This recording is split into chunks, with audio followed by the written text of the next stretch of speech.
नमस्ते सदावसले मातृभूमि।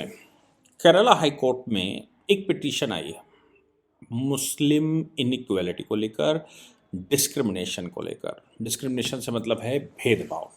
एक तरफ भारत में जेंडर इक्वलिटी की बात कही जाती है, एक तरफ भारत में महिला और पुरुष की बराबरी की बात कॉन्स्टिट्यूशन ने कही है। महिला पुरुष की बराबरी की बात जब कॉन्स्टिट्यूशन ने कही तो उसमें भी आर्टिकल 15(3) आर्टिकल 16(3) के माध्यम से महिलाओं को रिजर्वेशन देने की बात कही। यानी कि महिलाएं जो हैं वो भारत में अगर पिछड़ी हुई हैं तो उनके उत्थान की बात हमारा संविधान करता है और ये कहता है कि उनके उत्थान के लिए अगर सरकारें कोई ऐसा कानून बनाती हैं जो कानून इक्वलिटी के विरुद्ध जाता है तो वो इक्वलिटी के विरुद्ध माना नहीं जाएगा।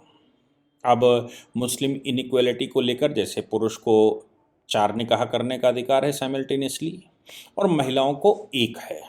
यहाँ तक कि ये भी कहा गया है कि जन्नत जाओगे तो पत्नी को बहुत अच्छे काम करके जाती है तो वही सड़ा हुआ पति वहाँ मिलेगा और पति को वहाँ 72 हूरें खूबसूरत सी मिलेंगी जिन्होंने झिलनी टाइप के कपड़े पहने होंगे और उनके अंग दिखाई दे रहे होंगे। ऐसी बहुत सारी बातें ये मुल्ला मौलवी किया करते हैं। भारत में भारतीय संस्कृति मैं मानता हूँ कि हमारे पूर्वज एक थे, मैं मानता हूँ कि भटके हुए लोग हैं, मैं मानता हूँ कि ये अरब की औलाद कोई यहाँ नहीं है, सब ने वहाँ विदेशी रिलीजन को अडॉप्ट करके रखा है। लेकिन अभी भी ना तो वो प्योर इस्लामिक हो पाए हैं और ना ही प्योर अब वो भारतीय संस्कृति के बचे हैं। भटके हुए इंसान, भटके हुए लोग। इसलिए 1937 में जब शरीयत पास हुआ तो शरीयत पास होते ही शरीयत पास होते ही वो जो इक्वलिटी थी वो सब ख़त्म हो गई। अब शरीयत में 4 धाराएं हैं केवल और उसमें कुछ और लिखा नहीं है। वो सब कुछ मुल्ला मौलवियों की दया पर निर्भर करता है, उनके मदरसों पर निर्भर करता है, उनके आलिमों पर निर्भर करता है या फिर उनके मस्जिद के इमामों पर निर्भर करता है कि वो कैसे इंटरप्रिटेशन करते हैं। काजी उनके पास रहता है, वो काजी इंटरप्रिटेशन करता है। ये सब कुछ शरीयत एक्ट पास होने के बाद हुआ। शरीयत एक्ट पास करने के पीछे की मैंने कहानी बताई है कि माउंटबेटन ये चाहते थे या माउंटबेटन कह रहा हूँ, ये ईसाई जो शासन यहाँ पर कर रहे थे वो ये चाहते थे कि हिंदू और मुसलमान सही से लड़ें, ये एक ना होने पाए। इसलिए Indian succession act, Indian marriage act होने के बावजूद, यानी कि हिंदू और मुसलमान के ऊपर एक सा विधि लगने के बावजूद 1937 में शरीयत पास कर दी गई। फिर 1941 में एक कमीशन बी.एन. राव का बना दिया गया और ये कहा गया कि हिंदुओं के लिए भी अलग से कोडिफिकेशन होना चाहिए। Indian marriage act, Indian succession act उन पर लागू विशेष परिस्थितियों में होगा, बाकी नया कानून बनाओ। बी.एन. राव ने कानून बनाए 1955-56 में, हमारी सरकार ने उसको पास किया। केंद्र में बैठे नेहरू जी की सरकार का काम ये था कि वो शरीयत ख़त्म करके संविधान में आर्टिकल 13, आर्टिकल 14, आर्टिकल 15 के जो मैंडेट थे उनको पारित करते और आर्टिकल 44 में जिस प्रकार से directive principle of state policies में दे रखा था कि जैसे ही समय आएगा या समय के साथ राज्य सरकारों की, राज्यों की देश की जिम्मेवारी होगी, वो यूनिफॉर्म सिविल कोड लेकर आएंगे। नहीं किया, मामला जकड़ता चला गया। 47 में आप करते, पाकिस्तान जा चुके थे लोग, भारत में बचे लोग घर वापसी भी, जो भारत में रहना चाहते थे वो घर वापसी भी कर सकते थे और वो भारतीय कानूनों के ऊपर पूर्ण रूप से आ भी सकते थे। आप कोई भी कंडीशन लगाकर उनको ऐसा करने के लिए बाध्य कर सकते थे, लेकिन नहीं किया गया। तुष्टीकरण की पॉलिटिक्स अपनाई गई। नतीजा निकला कि पुरुषों को 4 निकाह, पुरुषों को एक तरफ से 1 साइडेड डिवोर्स देने का अधिकार, पुरुषों को सारे अधिकार, महर के दाम महिलाओं को खरीदने का अधिकार, महर देकर उनके साथ शारीरिक संबंध बनाने का अधिकार, और अगर डिवोर्स दें तो महर की वही 500-400 रुपए की राशि है, दो और उनका निपटारा हो गया। कोई कॉम्पनसेशन नहीं, किसी प्रकार का कोई मेंटेनेंस नहीं। ये व्यवस्था शरीयत एक्ट 1937 के पास होने के बाद है। अब शायरा बानो का जजमेंट उसी का एक परिणाम था। शायरा बानो के अलावा जो अभी ट्रिपल तलाक को लेकर जजमेंट आए हैं वो भी इसी के मामले थे, या मैं कहूँ कि शायरा बानो का मामला यही मामला था। अब केरला में एक नया केस आया है इनइक्वालिटी को लेकर। एक महिला ने कोर्ट से ये कहा है कि हमारा जो बंटवारा हमारे पिता की जो संपत्ति छोड़कर गए हैं, वो संपत्ति पर मेरा अधिकार बराबरी का नहीं है और ये 1937 के शरीयत एक्ट के अनुसार हुआ है, केरला शरीयत एक्ट के अनुसार हुआ है या केंद्रीय शरीयत एक्ट के अनुसार केरला शरीयत एक्ट 1963, मुस्लिम पर्सनल लॉ एप्लीकेशन एक्ट 1963 और उससे पहले जो मुस्लिम पर्सनल लॉ शरीयत एप्लीकेशन एक्ट 1937 को चैलेंज किया गया। बुशरा अली बनाम union of India and others का केस बना है। केरला हाई कोर्ट में इन्होंने ऑनरेबल जस्टिस वी.जी. अरुण के सामने पिटीशन गई है। उन्होंने इस पर संज्ञान ले लिया है और केंद्र सरकार और राज्य सरकार को नोटिस किया है। क्या है मामला ये है कि ये जो बुशरा अली हैं या जो महिला हैं, इन्होंने आर्टिकल 13 का सहारा लिया है और इनका कहना है कि मेरे पिता की मृत्यु हो गई थी, उनके पिता की मृत्यु हो गई। उनके पिता की मृत्यु के बाद वो एक पत्नी और 11 बच्चे छोड़कर गए। एक पत्नी और 11 बच्चे छोड़कर गए। 11 बच्चों में 7 लड़के और 4 लड़कियां थी, यानी कि 7-4। अब जब कोर्ट ने बंटवारा किया, नीचे के कोर्ट में मुकदमा लगा और मुकदमे में पारिवारिक बंटवारे की बात कही गई, महिलाओं को अपना शेयर मांगने का अधिकार, मतलब शेयर मांगा। तो शरीयत ये कहती है या कुरान ये कहती है कि पुरुषों के मुकाबले महिलाओं को आधा हिस्सा मिलेगा, चाहे वो पिता माता का क्यों ना हो। बच्चे के जाने के बाद अगर किसी बच्चे की सक्सेशन करना पड़े, माँ और पिता को उसके नियरेस्ट रिलेटिव ना हो, नियरेस्ट रिलेटिव मतलब उसके अपने बच्चे ना हो, पत्नी ना हो, तो फिर पिता और माँ सक्सीड करेंगे तो पिता से माँ आधा हिस्सा, यानी कि पुरुष 2 गुना हिस्सा और महिला आधा हिस्सा उसके सक्सेशन में मिलेगा। तो अब इनके जो 7 भाई और 4 बहन हुए, इन 7 भाई 4 बहनों में 4 बहनों को 1/18, 1/18, 1/18 में माँ के हिस्से को निकालकर माँ का हिस्सा निकल गया, तो फिर 1/18 हिस्सा है 1/18 मिलेगा चारों बहनों को, 1/18, 1/18, 1/18 और 1/9, 1/9 7 भाइयों को मिलेगा। यानी कि भाइयों को 2 गुना हिस्सा दिया गया और बहनों को आधा हिस्सा दिया गया। जजमेंट हो गया। इस जजमेंट को ऑनरेबल हाई कोर्ट में इन्होंने चैलेंज किया। इसके अलावा मतलब जजमेंट को चैलेंज किया। इसके अलावा ऑनरेबल हाई कोर्ट में इन्होंने कहा कि मैंने जो केस फाइल किया है या जो बंटवारा हुआ है नीचे, उसको आर्टिकल 13(1) और आर्टिकल 13(2) और आर्टिकल 15 की नज़र में देखते हुए किया जाना चाहिए। आर्टिकल 13 ये कहता है कि कोई कस्टम, कोई लॉ, कोई बायलॉज, कोई नोटिफिकेशन, कोई किसी भी प्रकार का ऑर्डिनेंस या जो भी सरकार का कोई आदेश, ऐसे एक तरह से मान लो, ऐसा कोई आदेश आता है जो कि फंडामेंटल राइट के पोर्शन के विरुद्ध जाता है, फंडामेंटल राइट्स में नहीं आता है, तो फिर या उसके विरुद्ध जाता है, तो ऐसी सभी विधियां शून्य होंगी। तो इनका कहना यह है कि Shariat act 1937 in regard to the property is in violation of the fundamental right. That is why this law is void ab initio. ये कानून शून्य है और void ab initio ना कहें, that becomes void after passing of Constitution of India 1950.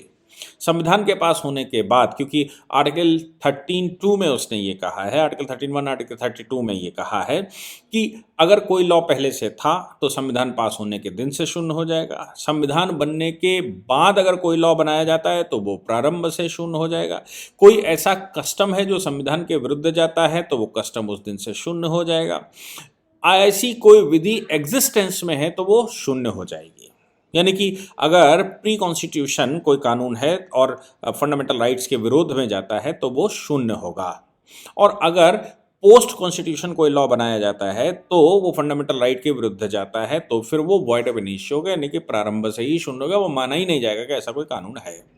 तो इनका कहना है कि शरीयत एक्ट आर्टिकल 14, आर्टिकल 15 और आर्टिकल 16, खासतौर से आर्टिकल 14 और 15 का विरोध करता है, क्योंकि महिलाओं और पुरुषों को बराबर का अधिकार नहीं देता, जबकि आर्टिकल 15 में महिलाओं को ज़्यादा अधिकार दिया है।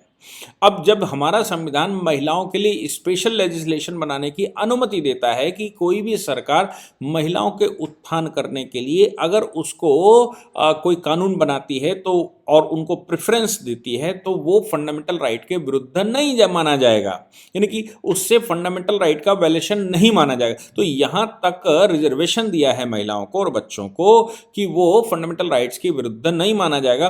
तो फिर शरीयत में जो आधी संपत्ति पिता की प्रॉपर्टी में बताई गई है या भाइयों को दोगुनी संपत्ति बताई गई है, ये तो इक्वलिटी बिफोर लॉ नहीं है, ये तो वायलेशन ऑफ आर्टिकल 13 है और ये विधि ही शून्य है। तो ये मुझे लगता है कि ये पहला मामला है जिसमें ऑनरेबल कोर्ट के सामने प्रॉपर्टी के मामले में 1/2 प्रॉपर्टी का हिस्सा देने की वजह से इसको शून्य माना गया। अब मुस्लिम लॉ क्या कहता है इस विषय में, मतलब शरीयत, आपने सीधा सीधा शरीयत कह दिया। शरीयत के मामले में ये कहते हैं कि प्रॉफिट मोहम्मद से पहले वहाँ जो प्रॉपर्टी हुआ करती थी वो एग्नेट्स और कॉग्नेट्स में जाया करती थी, मैरिज रिलेशन में प्रॉपर्टी नहीं जाती थी। यानी कि ब्लड रिलेशन ये जो उनके एग्नेट्स मतलब ऊपर के जो वंशज हैं, एंसेस्टर्स हैं या बाद के हैं, उनको जाती थी। इनका कहना है कि प्रॉफिट मोहम्मद की जन्म के बाद यानी कि इस्लाम के आने के बाद उन्होंने ये विधि बनाई। उन्होंने कहा कि नियरेस्ट ब्लड रिलेटिव को प्रॉपर्टी जाएगी। अब नियरेस्ट ब्लड रिलेटिव को प्रॉपर्टी जाएगी तो कुरान में जो व्यवस्था दे रखी है प्रॉपर्टी की वो हिस्सा दे रखा है, मतलब शेयर नहीं दे रखा। जबकि भारत में जैसे हिंदू विधियां आप पढ़ेंगे तो उसमें शेयर दे रखा है, मतलब वो सॉरी उसमें रेशियो दे रखा है। तो रेशियो में शेयर का मतलब ये होता है कि भाई ये जो है आपका 20% 10% जितने लोग हैं उतने लोगों में ऐसे बटेगा, 50% इनका 50% इनका, फिर 50% के अंदर 4 लोगों में 1/4 ऐसे बटेगा। मुस्लिम विधि में ऐसे डिस्ट्रीब्यूशन नहीं होता। मुस्लिम विधि में डिस्ट्रीब्यूशन होने का तरीका दूसरा है, वो पहले से प्रॉपर्टी अलॉट कर देता है, यानी कि जो प्रॉपर्टी छोड़ कर गया है उसमें अलॉट कर देता है। कहता है इतना 16 गुना इनको मिलेगा, 5 गुना इनको मिलेगा, 1/8 इनको मिलेगा, 1/2 इनको मिलेगा, 1/4 इनको मिलेगा, 1/6 इनको मिलेगा, ऐसे सबका डेजिग्नेशन वो बता देता है कि भाई ये। फिर इसके बाद जो रेजिड्यू बनता है वो रेजिड्यू में इनको इनको इनको मिलेगा और उसमें भी फिर वही हो गया जो रेजिड्यू बचा, मतलब जो बचा उसमें 1/8 इनको मिलेगा, 1/5 इनको। अब इसके बाद भी अगर बच गया तो फिर से उसका डिस्ट्रीब्यूशन वही पुराने हिसाब से लगाना शुरू करेंगे। यानी कि आप ये बंदर बांट की बात मैं कहता हूं कि ये बंदरों के जैसे बंदर बांट की थ्योरी जो कहते हैं लोग भारत में कि भाई इस तराजू में से निकाला खा गया, वो कम पड़ गया तो उसमें से निकाल कर खा गया, वो फिर वो वाला कम पड़ गया तो उसमें से निकाल कर खा गया। तो क्या है कि कोई निश्चित मापदंड नहीं है मुस्लिम लॉ में। निश्चित मापदंड यही है कि 1/8, अब 1/8 मिले तो 8 लोग हों तो 1/8 समझ में आता है। तो वो कहता है 1/8 इनको मिलेगा और 1/16 इनको मिलेगा, फिर 1/32 इनको मिलेगा, फिर 1/2 इनको मिलेगा, फिर 1/4 इनको मिलेगा। अब जितना जितना उसने बटे बता दिया उस प्रॉपर्टी में से उतना उनको बांट गए। यानी कि अगर 100 एकड़ जमीन है तो वो कहता है 1/8 मिलेगा, तो 8 से डिवाइड करने के बाद 12.5 एकड़ बांट दीजिए, इसको दे दीजिए। जो बचा अब 1/4 जिसको मिलेगा तो कहेगा 25 एकड़ इसको दे दीजिए, 1/16 जिसको मिलेगा तो कहेगा 6.25 एकड़ इसको दे दीजिए, ऐसे बांटते चले जाएंगे। अब मालूम पड़ा बांटने के बाद प्रॉपर्टी 90% तो बट गई, 10% बच गई, तो उसको फिर रेजिड्यू निकालते हैं। और अगर कोई रेजिड्यू वाला नहीं है तो उस 10% प्रॉपर्टी को फिर से जो 10 बची उसको फिर से बांटना शुरू करते हैं। फिर उस 10 एकड़ में से 1/8, 1/5, 1/16, 1/18, ऐसे करके बांटना शुरू करते हैं और तब तक बांटते रहिए जब तक वो खत्म ना हो जाए। और अगर जो बांटने का रेशियो है वो रेशियो में प्रॉपर्टी मालूम पड़ा कि 100 एकड़ की जगह 110 एकड़ निकलती है तो बाकी में से 10 एकड़ निकालना शुरू कर दीजिए। ऐसे रहता है इनके। मैं आप नहीं समझे, मैं फिर से बताता हूँ। अगर 1/8, 1/4 का फॉर्मूला बताया जो भी दिया है, शियाओं और सुन्नियों के इंटरप्रिटेशन अलग अलग हैं, अगर उसको खोलना शुरू कर दिया तो बहुत बड़ा आ जाएगा मामला। तो इसमें क्या है कि अगर प्रॉपर्टी उन्होंने निश्चित शेयर बांटना शुरू कर दिया, अब अगर बच गई 10 एकड़, 100 एकड़ में से 10 एकड़ बच गई तो 10 एकड़ को फिर से उसी रेशियो में बांटना शुरू कर दिए, तो फिर बाद में 1 एकड़ बच जाएगी, फिर 1 एकड़ को फिर से वैसे बांटना शुरू कर दीजिए, फिर उसमें 10 कड़ी रह जाएगी तो फिर उसको बांटना शुरू, ऐसे 4-5 बार प्रॉपर्टी खत्म ही हो जाएगी एक स्टेज पर जाकर, ऐसे बांट दीजिए। और अगर ये रेशियो पूरा लगाने के बाद ये शेयर पूरा लगाने के बाद मान लो पड़ा 100 एकड़ ज़मीन है और जब उसने हिस्सा लगाया तो 110 एकड़ चाहिए। तो अब जो 10 एकड़ बढ़ गई, 10 एकड़ ज़्यादा चाहिए, वो सभी को जो प्रॉपर्टी दी गई उसमें से फिर से इसी रेशियो में निकालना, वापस करना शुरू कर दीजिए। तो 3-4 बार जब उससे वापस थोड़ा थोड़ा लेंगे तो फिर प्रॉपर्टी पूरी पूरी हो ही जाएगी। ये एक बार का फार्मूला नहीं, ये लंबा चलता है। ये काजी और आलिम और ये जो उनके रहते हैं वो मिलकर उसको डिसाइड कर लेते हैं। यानी कि प्रॉपर्टी डिस्ट्रीब्यूशन फेयर नहीं हुआ। क्या था उस समय, प्रॉफिट के सामने ये जो प्रॉब्लम रही होगी वो ये रहा होगा कि भाई अब लड़की आई कितना दे दो, उन्होंने कहा 1/2 दे दो लड़के का। उनका पिताजी आए तो कितना दे, बोले 1/16 दे दो प्रॉपर्टी का। वो उतने आए तो उनको कितना दे दो, इतना दे दो। तो उन्होंने कहा कि भाई 4 बच्चे, 4 लड़के हैं, 3 लड़कियां हैं और माँ बाप हैं, तो कितना दे दें। तो उन्होंने कहा इतना इनको, इतना इनको, इतना इनको दे दो। तो ऐसे करके बहुत सारी चीज़ें जो प्रॉफिट के समय पर उन्होंने कह दिया कि ऐसे कर लो, वो फॉर्मूले बन गए। कोई ऐसा रेशियो, कोई ऐसा मैथमेटिक्स का फॉर्मूला नहीं है कि भाई प्रॉपर्टी एक बार में सारी डिस्ट्रीब्यूट हो जाए और किसको कितनी जाएगी, ऐसा कोई निश्चित फॉर्मूला नहीं। वो उनके समय पर जिस प्रकार की परिस्थिति थी उस प्रकार की परिस्थिति में वो जो रिकमेंडेशन कर गए वो रिकमेंडेशन चलती है और वही अंतिम शब्द है। चूंकि कहा जाता है कि प्रॉफिट अंतिम प्रॉफिट थे और प्रॉफिट जो कहे गए वही अंतिम सत्य है, उसको नहीं काटा जा सकता। तो इसको काटेगा कौन कि जिसने कह दिया, जो जिसमें ये कह दिया गया 1/16, 1/32, 1/8, 1/4, 1/2 ऐसे बटेगी। तो उसी में से फिर क्या करते हैं, उतना उतना निकाल देते हैं। फिर प्रॉपर्टी कम पड़ जाए तो सब में से फिर वापस ले लो, मतलब वापस निकालना शुरू करो, भाई इतना कम में हो जाए, इसमें इतना कम हो जाए तो सही आ जाएगा। और प्रॉपर्टी अगर ज़्यादा ज़रूरत पड़ जाए तो फिर उसमें से कम करना शुरू कर दो, जो बच जाए तो फिर से बांटना शुरू कर दो। तो वो कोई निश्चित फार्मूला है। जैसे भारतीय समाज में क्या है कि प्रॉपर्टी का उन्होंने बिल्कुल साफ निश्चित किया है कि भाई सबको प्रॉपर्टी का हिस्सेदारी मिलेगी, कोपर्सनरी मिलेगी। कोपर्सनरी का मतलब हो गया कि वो जितने लोगों को छोड़ गए हैं उसका बराबर का हिस्सा लग जाएगा, चाहे लड़की हो, चाहे लड़का हो, चाहे माँ हो, सबका हिस्सा बराबर लग जाएगा। अगर ऐसे मिलाकर 8 यूनिट बचते हैं तो 1/8 सबको मिल जाएगा। फिर जो जिसको 1/8 मिला वो अपने परिवार में फिर से कोपर्सनरी शेयर करेगा। यानी कि अगर ये कहा जाए कि 4 भाई, 3 बहन और 1 माँ, 8 लोग छोड़ गए मरने वाला, तो फिर उसमें 1/8 सबको मिल जाएगा। अब ये बड़े लड़के के परिवार में 3 लड़के हैं तो उस 1/8 में से फिर उनका अपना कोपर्सनरी चलेगी। ऐसे कोपर्सनरी चलती है, बिल्कुल निश्चित फार्मूला है कि भाई ऐसे चलेगा और उसमें कोई किसी प्रकार का डिस्प्यूट नहीं बचता। लेकिन मुस्लिम शरीयत लॉ में ये बहुत सारे तरह के डिस्प्यूट हैं, जिसमें एक बात ये भी है कि पिता और माँ को अगर सक्सेशन होगा तो पिता को माँ से 2 गुना ज़्यादा सक्सेशन होगा बच्चे की प्रॉपर्टी पर। और अगर लड़की और लड़का हैं, उनके लड़की लड़के हैं, तो लड़के को 2 गुना मिलेगा, लड़की को आधा मिलेगा। अब ये तो जेंडर डिस्क्रिमिनेशन है। इसको चैलेंज हाई कोर्ट में किया गया और हाई कोर्ट ने इस पर केंद्र सरकार, राज्य सरकार दोनों को नोटिस किया है और आर्टिकल 14 और आर्टिकल 15 और आर्टिकल 13(1), 32 के आधार पर इसको चैलेंज किया गया है। देखते हैं क्या होता है। जय हिंद, जय भारत, वंदे मातरम।